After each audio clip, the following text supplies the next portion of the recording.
Hello, and welcome to another episode of the Real Estate Investing Club, the place investors go to learn tips, tricks, and stories from other investors in the field. Before I introduce today's guest, I have three short housekeeping items to cover. First, if you like our content, the best way to support us is simply to like, subscribe, comment, or share this episode with your friends and family. Second, we are active investors ourselves and are always on the lookout for mobile home, RV, mixed-use commercial, and multifamily properties in MSAs with a population of 100,000 or more. So if you are also an active investor and have something you think we may be interested in, we would love to take a look. Send us the details of the deal at www.therealestateinvestingclub.com. Third, if you are a new investor and would like to learn how to get started or scale your real estate investing business, go to www.therealestateinvestingclub.com to check out our course. So without further ado, let's dive right in. We have a very special guest with us today, so buckle up, grab your pen and paper, and enjoy the ride.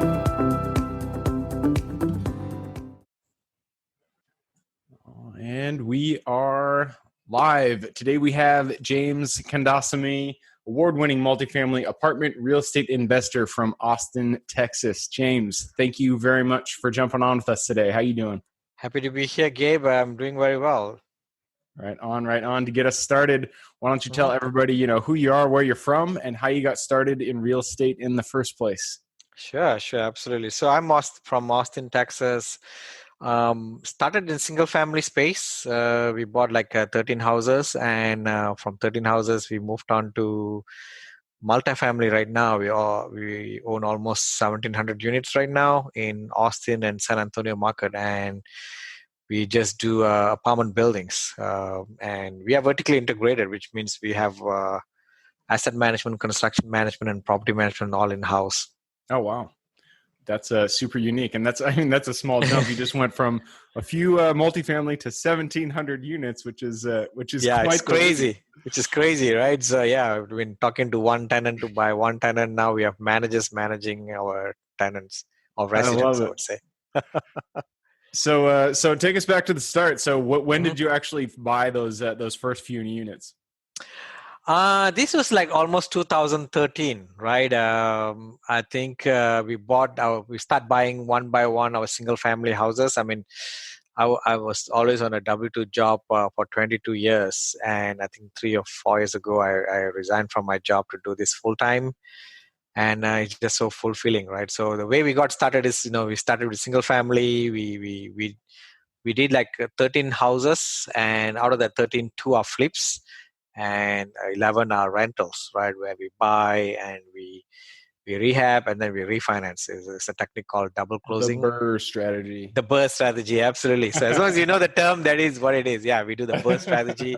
We rent it out, and after 1 or 2 years, we sell it, right? So we almost built up almost 400,000 of equity in our nice rentals, and just harder to scale on single family, right? So we said, okay, I'm going to go, bigger. And that's where we started buying our 45 units multifamily. And since then we have done like 9. We went full cycle on the first one. We made like almost 332% in 4 years for our investors. That is some good IRR right there. That's a great return. Yeah, absolutely. So I think it's 50% IRR, right? So, and the biggest we have done is 346, almost $30 million deals. And the biggest thing is we are the single GP in all these deals. I mean, we are the only GP, and I have passive investors who come and invest with us, but we are the only guy. We means my wife and I are the only guys. Wow, that's awesome, especially that it's a family business. And GP, for everybody, that means general partner, which means that they're the only ones that are actually coming to the table buying these things, which is unique. Usually there's a partnership involved. You got multiple parties, and so makes it a little bit easier. I'm sure streamlines the process so you guys can make decisions. During breakfast. No, not during breakfast, on the bed at night, right? We just talk to my wife, hey, did you fire that guy? Did you hire this guy? I love it. Yeah, she runs the property management and the construction side of it. I do the investor relationship and the acquisition side. So So I mean, it's a good and bad thing, right? Being a single GP, right? Bad thing is, sometimes you find it harder to scale. So we are having some employees. We have almost like 40 of our employees working for us, right? 4 to 5 are the corporate level. So we are growing that way. And partnership is nothing bad with that. I mean, I love to partner with people as long as I need to do it. At the same time, as we grow bigger, I have to do that. I mean, in fact, right now I'm on a partnership on a ground up construction of 370 units. Oh, wow. Okay. So, I mean, there's many different ways that we can take this. It sounds like you guys have some great experience and some unique experience because you're a husband-wife partnership. And this is the first time I've heard of that on this show. I'm sure it's out there somewhere. So, Sure. so let's take this. Let's start first from the perspective of growing. So you started, a lot of people listening and watching, they bought a single family, maybe they've done a flip, they've done a wholesale. They're looking to get into the larger multifamily, larger commercial properties. But they're just not there yet. So kind of tell us, what was your experience going into this once you bought those first 13 single families, and then you went and you decided you're going to do multifamily. You went and you bought that first multifamily property. What was the lessons that kind of jumped out during that process of buying that first multifamily? Sure. I mean,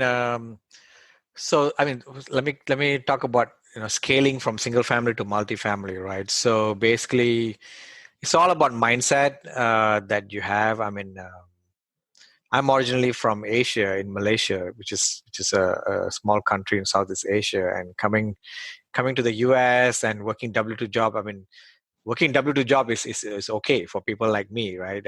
Who's new in the country, because you're just working. But now when you get out of that corporate life, you are on the street talking direct to a seller who's a native here, and it's just hard, right? I mean, who's this guy? Who's this guy coming from another country and talking to me What's about that accent?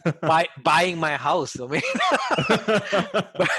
but I never really think about it until after many years doing this. Hey, how are these people talking to me? A guy from some other country with different accent, and trying to buy my house. But I think I never really thought about all that. I just think that I can get a deal. Someone's going to sell me a deal, and if I do something different from everyone else, I am going to get somewhere, right? And of course, I'm going to work harder than everyone else. So doing different things from everyone else and working harder than everyone else will get you ahead somewhere.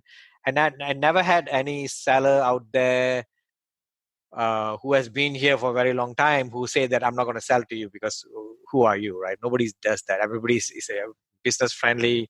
Everybody's open to making a deal, and it is capitalism. And I think as long as you are being nice to people, as long as you're doing good and you're adding value to other people's life and their livelihood, it makes a lot of difference in terms of progressing, right? So I mean, when we are buying a house from someone else, we're actually solving their problem. We are taking away their headache. So you have to think along that line. And we did a lot of direct marketing to sellers, where we are able to buy at a good price directly from the sellers, and working hard now. We work really hard while I was working W2 job, and that makes that two things makes a lot of difference. Doing things that other people would not do in terms of marketing and finding deals. Second is working harder than everyone else. James, real quick, push the mic a little bit closer to your mouth, just so we pick you up a little bit. It sounds perfect. All right, cool, awesome.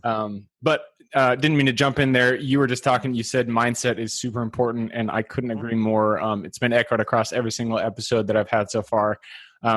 When you get into something like this, especially when you get into the big game, big multifamily properties, 300 plus units, sometimes it's easy to doubt yourself. It's easy to think, who am I to actually get this done? But really, you just got to focus on the goal. You got to say, I'm going to do this. This is going to happen. And don't give up. Just keep going forward. Yeah. I mean, just to give you an example, once I did all my single family houses, right, I went to my first 45 units, which I found through off-market strategy. And we jumped on a call with the seller's agent and myself. And during that, maybe 20 minutes call, and the seller was like, at one point, yeah, he was asking all of us, the other two guys, which is me and his agent, actually, why am I talking to this guy? Why am I selling to this guy? I don't have to sell. And why am I mean, he's asking everyone what. Then the whole room went quiet. Then, yeah, it's just that, if you work hard and if you have a high mindset, some things will happen without plan, right? So, and Absolutely. he sold the deal to me. I mean, end of the day, It just works out. it works out exactly. So it sounds like the first few units, some single family that you got those through direct mail marketing. I mean, when you get into larger multifamily, it's mostly broker side. Do you still do direct marketing, or is Yeah, that for my first two, I mean, so out of my 9 deals, two of it were from direct marketing. I think two or three from direct marketing. Out of two or three, even so, after that, I had brokers start calling me. So yeah, the first two is actually from direct marketing. So it does work even on multifamily, but not for larger units. I think 50 to 150 units, you still should be able to get deals using direct marketing. Gotcha? Okay, so you said under 150, direct marketing should still work pretty good. And 150, that's pretty large for That is very large. many Yeah, people. Yeah, for sure. Absolutely. So do you do any other types of marketing, online, ringless voicemail, text marketing, anything like that? Or is So I marketing? do 3-level marketing. One is cold texting. Okay. Second is cold calling. Third is direct letter marketing. And you find direct marketing to be the most effective?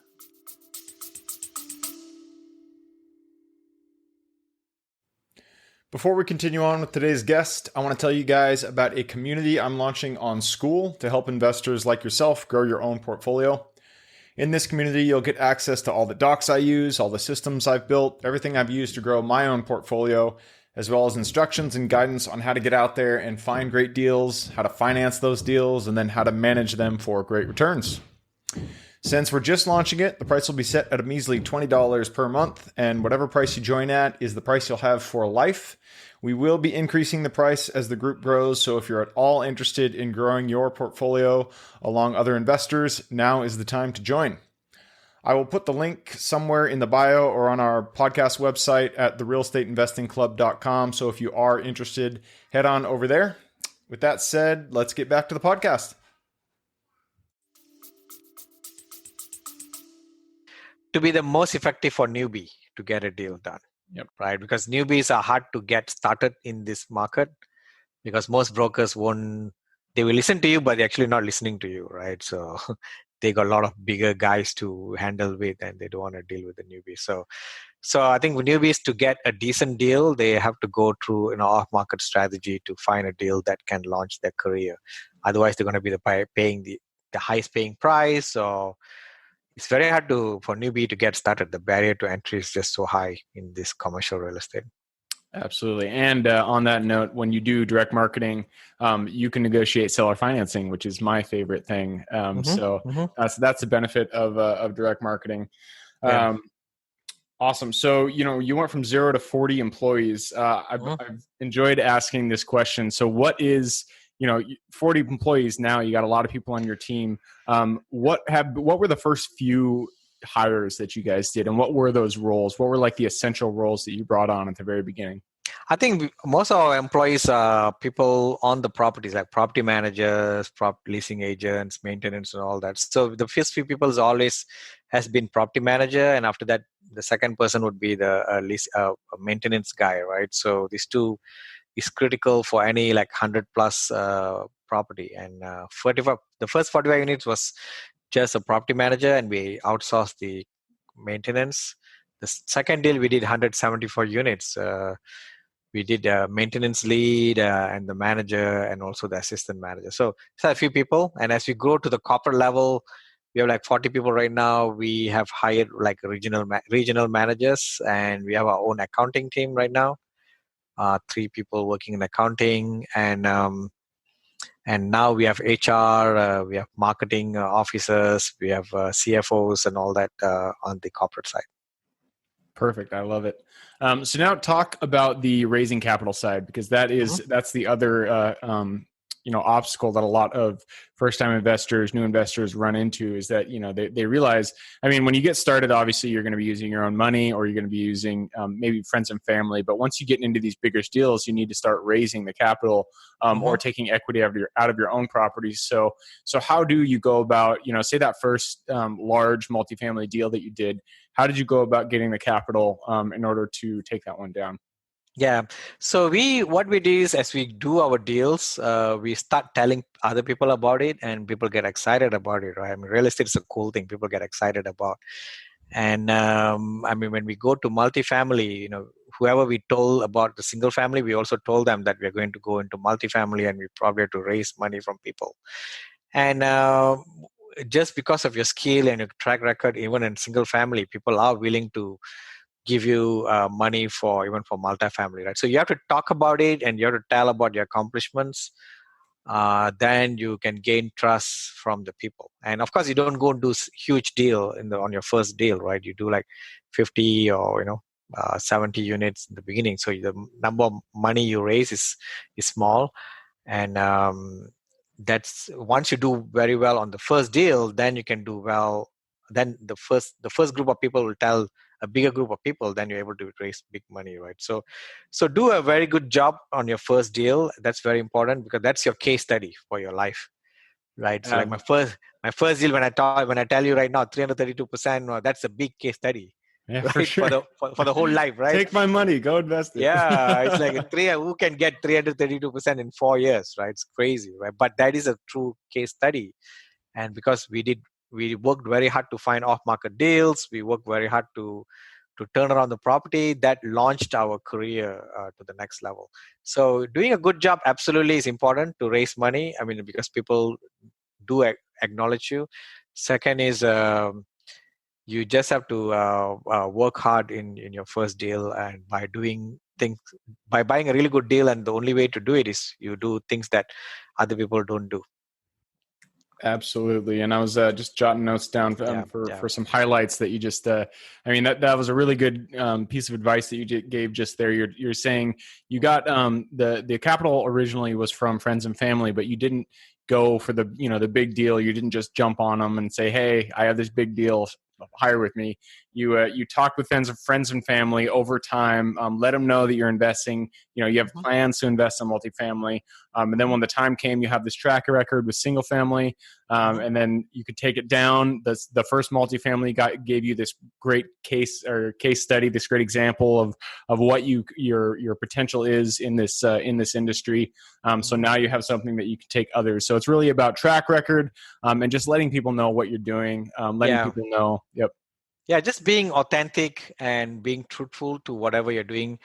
Any passive investors, anybody who want to give you money will be able to see you through in the next 5 minutes when they talk to you, whether you are a genuine guy, you are a hardworking guy or not, right? So when you are not doing the real work, people can see it. This person, well, I do not know whether he knows exactly what is he doing or not, right? So people can feel it, right? Especially all these people with a lot of money, right? They're successful for a reason. They have certain intuition, right? When they see something, I know whether this guy is a hardworking guy or not. And that's what happened in my first deal. I had like 4 investors in my first deal. We only raised like 430,000, right? On my first deal. And one of them told me that when he hear me about my single family, he went and tell all his family that, hey, this guy, we're going to invest with him when he goes to multifamily, right? Nice. And I so love he's it. like, even when I was talking to him, he already said that we are definitely going to invest with him when he goes to multifamily. So the people can see through you very quickly when you talk about your case study on how hard. I mean, you don't have to say I work really hard, but from the stories that you tell, I mean, people can guess whether you are a genuinely hardworking guy and authentic or not. Absolutely. Who you are will shine through. And even if no matter what, you are who you are, and people can see through that, especially people who are ready to give you money. Yes, correct. So now let's kind of shift from your story. I want to hear what your take on the current market is. We're in a very unique situation, especially for multifamily. You're seeing compression of cap rates. There are fewer market deals out there. So kind of tell us what's your take on the future of let's just focus on what you do, the future of multifamily investing in your market in the greater United States, let's say over the next 2 years. So I think multifamily, so there's two different play. One is the play on the coastal city. I think multifamily may not be doing as good as what it used to be, like in the coastal cities, because through this pandemic, we see a lot of restriction on landlords, right? I mean, they used to be, I mean, all this coastal city, most of the time, they're not landlord friendly. Now it become worse. There's so much of rent control. There's so much of rent forgiveness requests, and so much of requests coming. So people are, I mean, there's going to be less landlord friendly activities going to happen in this coastal cities just because they are just not designed for that, right? Whereas a lot more activity is going to happen on, like, states like Florida, Georgia, and Texas, and probably Phoenix, where they're more landlord friendly. Um, there's a lot more support from the local government for multifamily, and I think there's a lot more people moving to these states, and that can create a cap rate compression because now there's a huge migration happening. Second reason why there could be more cap rate compression is because hotel and retail is doing really bad right now. So all the money in hotel retail is not going to be looking for hotel retail for the next 5 years, I guess, right? They're going to go to, let's put somewhere safe, which is like multifamily. And multifamily is benefiting right now because of the COVID is a shelter in place. And the only shelter is houses, right? So your single family house, your mobile home parks, any affordable housing component like, multifamily, all are doing very well because people are getting help from the government to stay at home right now, right? So I think that's going to continue until end of the year, just because it's an election year, and it is still hard. I mean, there are still people who are not paying our rent, especially people who are not impacted in COVID. They are the one who's not paying in rent. People who are impacted in COVID, they're actually being good, and they're being very sad about not being able to pay the rent, and we can understand that. But there's a lot of people who have pay, and they're taking advantage of this whole law that's happening right now. So there are people who are not paying, but they are a smaller amount. We're still seeing good collections right now on our apartments, and hope I think that's going to continue. It's not going to crash as what happening in hotel and retail, but multifamily and industrial and any other affordable housing would continue to do well for the next couple of years. Awesome, I love it. And actually, that was going to be my next question. Do you see any other asset class that you're really that really kind of gets you excited? And so it sounds like industrial, maybe industrial, multifamily, mobile home park, self storage, and one more thing is called a medical office. Medical office, interesting. Yeah, because I think it's just how people scared are. I mean, there's always a revolution happening when something like a black swan effect, like right now, this is a medical issue, right? So there's going to be some beneficiary to that. I think it's going to be one of it's going to be medical office and multifamily.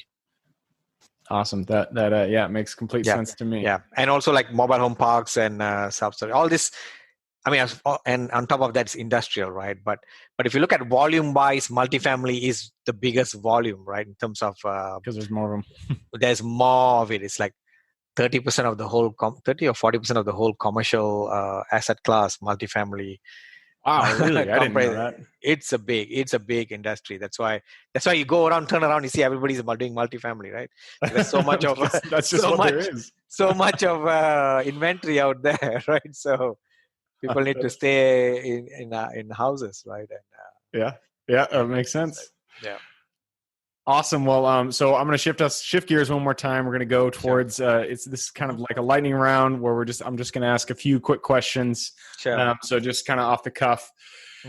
For one, you've been in real estate for a while. I don't know how many years. I didn't write down the date. 6 years. 6 years in real estate. 6 years. Wow, all this in 6 years. That's a great accomplishment. Congratulations. That's crazy, right? Yeah, thank you. Yeah, I don't say 20, 30 years. I don't know. Some people look very young. How can they be 20, 30 years in real estate? But we don't add the houses that we buy for ourselves we did our own house flippings and all that, but we don't usually add that. 6 years is when we really got started, and it's a continuous timeline, right, with where we are right now. Awesome. Well, yeah, that is a great accomplishment. So congratulations there. Thank you. So the James that was back 6 years ago, going back to that James, you were just buying your first multifamily. If you could give him one piece of advice going forward in multifamily investing, what would that be? Buy, I mean, buy as bigger as possible. I mean, bigger units as quickly as possible. But we did pretty well. I mean, we went from 45 to 174, and after that we start buying 200 plus units. So we did pretty well. But I think just buying, that bigger units quicker, it makes a lot of difference. And also buying deals without prepayment penalty would have made a lot of difference right now, because the property, a lot of cap rate is compressed, but we can't sell it because a lot of our deals has a prepayment penalty, which is by design because it's lower risk when the economy turns like this, because a long-term loan. But if I've got a long-term loan without prepayment penalty, that would be a much more awesome thing to do. Interesting. You're the first person to say that piece of advice, so I like that. No prepayment penalty. That's good to know. So next question, we all get our information somewhere. A lot of it times it's from books. So give us your number one book recommendation for business/real estate, and then non-business. Business/real estate. Of course, go and get my book in Amazon. There you go. Okay, I'll talk about my book in a short while. So other than that, my number one book in real estate, maybe the One Thing by Gary Keller is a really powerful book. Oh yeah. That's a real estate plus business. Non-real estate business, I would say Think and Grow Rich. So the mindset book. I love it. And yeah, tell us about your book. My book, okay. So my book is a best-selling book, rated top 15 real estate book by Jim Cramer, The Street. It's called Passive Investing in Commercial Real Estate: The Insider Secrets to Financial Independence. So to get that, right now we are giving out a free book offer right now. You go to passiveinvestinginrealestate.com, passiveinvestinginrealestate.com, and you can get the book for free. There's a $3.95 processing fee, but that's pretty small compared to the value you get. We already sold like 2,000 copies, paid copies. I'm not even counting the one I give to to some of my friends and meetup attendees, but the paid copies more than 2,000 copies, and we launched it like 1 year ago. That's got a lot of reviews on that book. It's on Amazon as well. Perfect. So passiveinvestinginrealestate.com is where you can get that book. Sounds like James is giving that out for free with a little with shipping and handling or processing or whatever the fee is. Yeah. So go there, pick that up. Sounds like it's a great book. I haven't had the opportunity to read it yet, but I may have to jump on it myself. Yeah, sure. I just lost my train of thought. Oh, there we go. You've given us a lot on the show so far, and so a lot of wisdom. But you need to receive as well. So if somebody watching the show wanted to give you something, a lead, a shout out, anything, what would you want to receive? Well, just connect and talk to me, right? So if you guys are interested in commercial real estate, passive investing, or even active investing, I do have my own mentoring program for active investors because we are vertically integrated. So, but to get hold of me, I mean, are we going to go to how to get in touch with me? Yep. Next question. So my website is achieveinvestmentgroup.com. Achieve is like achieving a goal. And my email is james@achieveinvestmentgroup.com, right? So I also have a Facebook group called Multifamily Investors Group. There's like almost 5,500 people. I think 5,600 people right now. I'm very active there. And just connect with me through these channels. Perfect. I love it. So that was James at achieveinvestmentgroup.com, or you can just go to Achieve Investment Group to get in contact with James. I'm also going to put his LinkedIn link in the show notes. So if you want to get in contact with him, you can click through there. So again, James, thank you very much for coming on the show. I enjoyed it. Awesome. I'm sure everybody listening and watching did as well. For everybody watching, thank you guys for hopping on here. And again, the best way to support the show is just subscribe, like, and share. We look forward to seeing you guys on the next episode. Awesome. Thank you.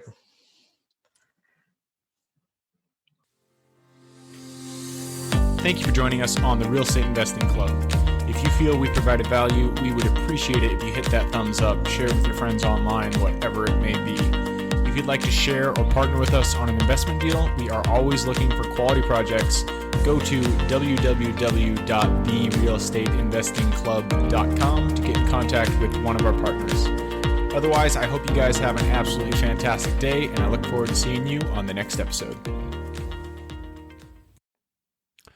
All right, before I officially sign off, I have a quick announcement to make.